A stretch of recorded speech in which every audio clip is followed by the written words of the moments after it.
चलिए, good morning Ashutosh sir, आपके सामने एक बार फिर आप लोग के सामने कुछ क्वेश्चन लेकर लाए हैं। और हम बार बार बोलते हैं कि जो भी हम क्वेश्चन लाएंगे आपके सामने, वो एग्जाम के व्यू से ही लाया जाता है।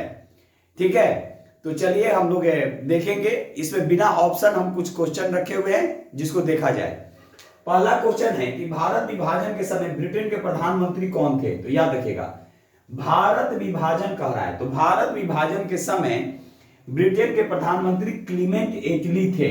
याद रखिएगा, अगर आपसे क्वेश्चन पूछा जाएगा कि भारत विभाजन के समय ब्रिटेन के प्रधानमंत्री, तो क्लीमेंट एटली ये लेबर पार्टी के थे। लेकिन अगर यहीं पे अगर आपसे पूछा जाएगा कि जब भारत जब आजाद हुआ या भारतीय स्वतंत्रता के समय, उस समय भारतीय राष्ट्रीय कांग्रेस के अध्यक्ष कौन थे? तो कांग्रेस के अध्यक्ष जेबी कृपलानी। तो ये दोनों क्वेश्चन हम आप लोगों के सामने रख दिए कि ब्रिटेन के प्रधानमंत्री कौन थे, तो क्लीमेंट एटली लेबर पार्टी के, और भारतीय राष्ट्रीय कांग्रेस के अध्यक्ष कौन उस समय स्वतंत्रता के समय? तो जेबी कृपलानी। चलिए क्वेश्चन नंबर 2, विवेकानंद शिकागो धर्म सम्मेलन में कब गए थे? तो याद रखिएगा, विवेकानंद 1893 विश्व धर्म सम्मेलन होता है, तो 1893 में जाते हैं। सुनिएगा ध्यान से, विवेकानंद का बचपन का नाम नरेंद्र नाथ दत्त था। ठीक है, महाराजा खेतड़ी के सुझाव पर इन्होंने अपना नाम विवेकानंद रखा जब ये धर्म शिकागो सम्मेलन में जा रहे थे, तब 1893 ईस्वी में। ठीक है, तो आपसे क्वेश्चन ये भी पूछा जा सकता है कि विवेकानंद के बचपन का नाम, तो नरेंद्र नाथ दत्त या मूल नाम नरेंद्र नाथ दत्त, ये किसके सुझाव पर स्वामी विवेकानंद रखे? तो ये महाराजा खेतड़ी के सुझाव पर अपना नाम विवेकानंद रखे थे। क्वेश्चन नंबर 3, पहली बार सती प्रथा का प्रमाण मिला था? याद रखिएगा, तो ये एरन अभिलेख, अगर आपसे पूछा जाएगा कि एरन अभिलेख किससे संबंधित है, तो भानुगुप्त का एरन अभिलेख।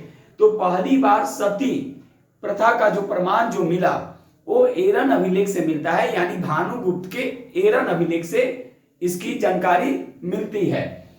क्वेश्चन नंबर 4, संगीत का संबंध किस वेद में मिलता है? तो याद रखिएगा, स से संगीत और स से सामवेद, यानी संगीत की जो जानकारी मिलती है वो सामवेद से मिलती है। यानी हमारे जो वेद हैं जिनको संहिता भी बोला गया, 4 हैं, ऋग्वेद, यजुर्वेद, सामवेद और अथर्ववेद। तो जिसमें संगीत की जो जानकारी जो मिलती है वो सामवेद से मिलती है। क्वेश्चन नंबर 5, 1916 में लखनऊ अधिवेशन जो होता है कांग्रेस का लखनऊ अधिवेशन, तो किस अध्यक्षता किसने किया? यानी 1916 में लखनऊ अधिवेशन की अध्यक्षता किसने किया था? तो याद रखेंगे, अंबिका चरण मजूमदार। सुनिएगा ध्यान से, 1916 ईस्वी में कांग्रेस का जो लखनऊ अधिवेशन होता है उसकी अध्यक्षता अंबिका चरण मजूमदार करते हैं। इसमें 2 महत्वपूर्ण चीजें होती है। सबसे पहले गरम दल और नरम दल, जो कांग्रेस 1907 ईस्वी में जो बंट जाती है उस कांग्रेस का विलय हो जाता है। और दूसरी चीज कि कांग्रेस और लीग यानी मुस्लिम लीग के बीच समझौता भी होता है, जिसको लीग समझौता के नाम से भी, कांग्रेस लीग समझौता के नाम से भी जाना जाता है। ये दोनों चीजें 1916 के लखनऊ अधिवेशन में होता है। ठीक है, अब ये दोनों चीजों में योगदान किसका रहा? तो तिलक और एनी बेसेंट का, यानी जो कांग्रेस का जो विलय होता है और कांग्रेस और मुस्लिम लीग के बीच जो समझौता होता है, तो उसमें तिलक और एनी बेसेंट का महत्वपूर्ण योगदान था, जो 1916 ईस्वी में होता है। और 1916 ईस्वी में जो लखनऊ में अधिवेशन होते हैं इसको लखनऊ पैक्ट के नाम से भी जाना जाता है, जिसकी अध्यक्षता अंबिका चरण मजूमदार करते हैं। एक चीज और, बिहार के एग्जाम को ध्यान में रखते हुए, 1916 के लखनऊ अधिवेशन में ही गांधी जी भाग लेने आते हैं, जिसमें बिहार के किसान नेता राजकुमार शुक्ल भी जाते हैं। और वो बिहार में किसानों की जो स्थिति जो थी, दुर्दशा जो थी, उस पर गांधी जी का ध्यान आकृष्ट कराते हैं और चंपारण आने का निमंत्रण देते हैं। तो ये भी क्वेश्चन आपसे पूछा जा सकता है कि चंपारण आने का निमंत्रण गांधी जी को राजकुमार शुक्ल ने किस अधिवेशन में दिया था? तो वही लखनऊ अधिवेशन 1916 हुआ था। तो क्वेश्चन आपसे इतने क्वेश्चन पूछे जा सकते हैं। तो मेरे क्वेश्चन एक लाइन का रहता है, लेकिन हम उसको आपको एक्सप्लेन करके इसलिए बताते हैं ताकि आप पूरे तरह से तैयार होके एग्जाम में जाइए। क्वेश्चन नंबर 6, भारत रत्न प्राप्त करने वाली पहली महिला?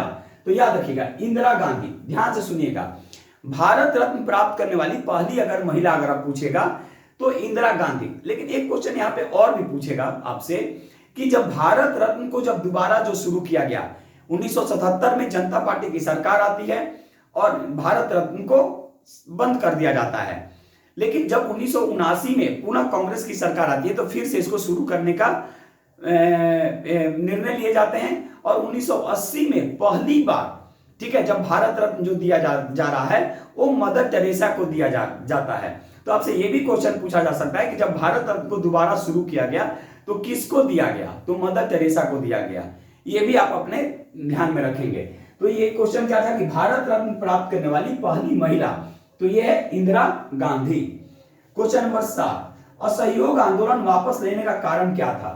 सुनिएगा, तो इसका कारण था चौरी चौरा हत्याकांड। अब ध्यान से सुनेंगे, 1920 ईस्वी में गांधी जी के द्वारा, ठीक है, असहयोग आंदोलन की शुरुआत की जाती है। कलकत्ता के विशेष अधिवेशन में लाला लाजपत राय जो अध्यक्षता करते हैं, उसमें यह निर्णय लिया जाता है कि अंग्रेजों के खिलाफ एक असहयोग आंदोलन, एक ऐसा आंदोलन शुरू किया जाए जिससे उनकी आर्थिक स्थिति कमजोर हो जाए। तो इसी को ध्यान में रखते हुए गांधी जी ने असहयोग आंदोलन की शुरुआत की। इसी आंदोलन में गांधी जी ने, ठीक है, 1 साल में स्वराज दिलाने की बात कहते हैं, यानी असहयोग आंदोलन में गांधी जी के द्वारा 1 साल के अंदर स्वराज दिलाने की बात की जाती है। दूसरा चीज, अब आपसे यहाँ पे क्वेश्चन क्या भाई पूछा गया कि असहयोग आंदोलन वापस क्यों लिया गया? तो सुनेंगे, 5 फरवरी 1922 ईस्वी को गोरखपुर के देवरिया में एक घटना घटती है जिसमें एक थाने में आग लगा दिए जाते हैं, जिसमें एक पुलिसकर्मी और 21 पुलिस कर्मचारियों की जलकर मृत्यु हो जाती है, यानी कुल 22 जो पुलिसकर्मी थे उनकी मृत्यु हो जाती है। इससे गांधी जी बहुत दुखी होते हैं और 12 फरवरी 1922 ईस्वी को वो असहयोग आंदोलन वापस ले लेते हैं। यानी इसका मेन कारण क्या था? चौरी चौरा हत्याकांड, जो 5 फरवरी 1922 ईस्वी को हुआ था, डेट याद रखिएगा। और 12 फरवरी 1922 ईस्वी को असहयोग आंदोलन वापस ले लिए जाते हैं। ध्यान से सुनेंगे। नेक्स्ट क्वेश्चन, विधवा पुनर्विवाह कब लाया गया था? तो ये लाया गया था 1856 ईस्वी में। सुनेंगे, 1856 ईस्वी में लॉर्ड केनिंग, जो उस समय भारत का जो गवर्नर जनरल था लॉर्ड केनिंग, उसके रीजन में ईश्वर चंद्र विद्यासागर के प्रयासों से विधवा पुनर्विवाह लाया गया था।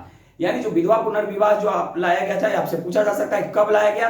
तो 1856 ईस्वी में लाया गया। उस समय भारत का गवर्नर जनरल कौन था? तो उस समय भारत का गवर्नर जनरल लॉर्ड कैनिंग था। ठीक है, किसके प्रयासों से? तो इसमें ईश्वर चंद्र विद्यासागर का योगदान काफी महत्वपूर्ण था। ठीक है, चलिए क्वेश्चन नंबर 9, सूर्य के सबसे नजदीक ग्रह कौन है? तो बुध। याद रखिएगा, सूर्य के सबसे नजदीक ग्रह जो है वो बुध है। ठीक है, लेकिन ये गर्म ग्रह नहीं है। गर्म ग्रह अगर पूछेगा तो शुक्र। और इन दोनों ग्रहों के पास, यानी बुध और शुक्र के पास कोई उपग्रह नहीं है। आपसे ये भी पूछा जा सकता है कि किन 2 ग्रहों के पास उपग्रह नहीं है? तो बुध और शुक्र के पास कोई उपग्रह नहीं है। तो यहाँ पे क्वेश्चन क्या है कि सूर्य से सबसे नजदीक ग्रह कौन है? तो सूर्य से सबसे नजदीक जो ग्रह है वो बुध है। और सबसे गर्म ग्रह और चमकीला ग्रह अगर पूछेगा तो वो शुक्र है। ठीक है, चलिए आज का अंतिम क्वेश्चन है क्वेश्चन नंबर 10, राष्ट्रीय आय की अवधारणा सबसे पहले किसने दिया? तो याद रखिएगा, भारत में राष्ट्रीय आय की अवधारणा सबसे पहले दादा भाई नौरोजी के द्वारा दिया गया था।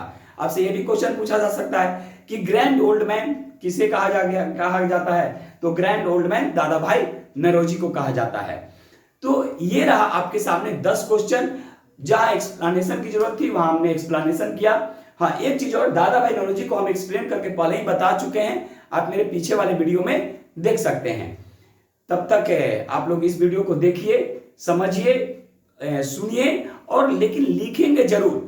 पेन और कॉपी लेकर बैठेंगे, लिखेंगे जरूर, तभी आपको ज्यादा से ज्यादा बेनिफिट मिलेगा। चलिए, बहुत जल्द फिर एक हम लोग नए वीडियो के साथ आपके सामने हम बहुत जल्द मिलेंगे। तब तक के लिए आप लोग का बहुत बहुत धन्यवाद। जय हिंद, जय भारत।